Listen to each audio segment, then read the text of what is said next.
Le 10 mars 2023, la Maison des Jeunes du 5e arrondissement de Bangui a servi de cadre à une journée de sensibilisation et d'activités socioculturelles organisée par la section des affaires civiles de la MINUSCA en partenariat avec le ministère de la Réconciliation nationale et les autorités locales du 5e arrondissement.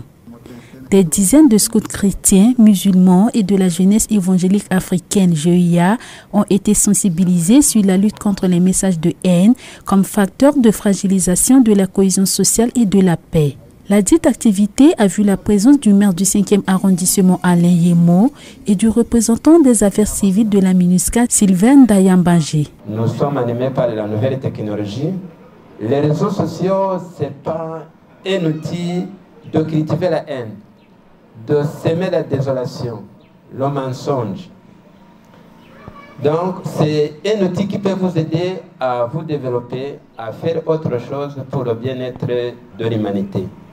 Utilisez cet outil, pas pour nuire, mais pour aider, pour aimer, pour semer la paix. Cette sensibilisation vise à impliquer davantage les leaders communautaires et les autorités locales dans la lutte contre les discours de haine, la gestion des fausses informations et la prévention des conflits.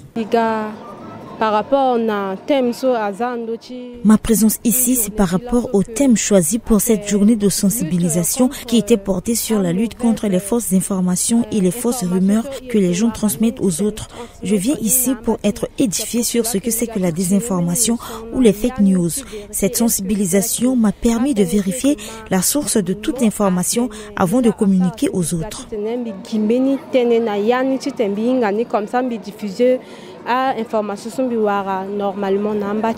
Au cours de cette sensibilisation, les scouts ont échangé sur leur contribution à la lutte contre les messages de haine.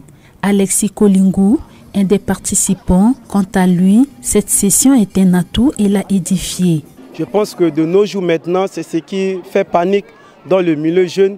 Il est important pour nous qui sommes des leaders de jeunes afin d'imprégner sur des pareilles formations pour que de notre tour maintenant, nous puissions aussi édifier nos jeunes dont nous travaillons. Parce que nous sommes maintenant ciblés par des hommes politiques. C'est important de comprendre cette thématique afin de nous aider pour mieux enseigner nos jeunes dont nous travaillons parmi eux. Rappelons que cette sensibilisation avait eu lieu dans le 3e arrondissement de Bangui à l'endroit des leaders des mouvements des jeunes. Elle se poursuivra dans les autres arrondissements de la ville.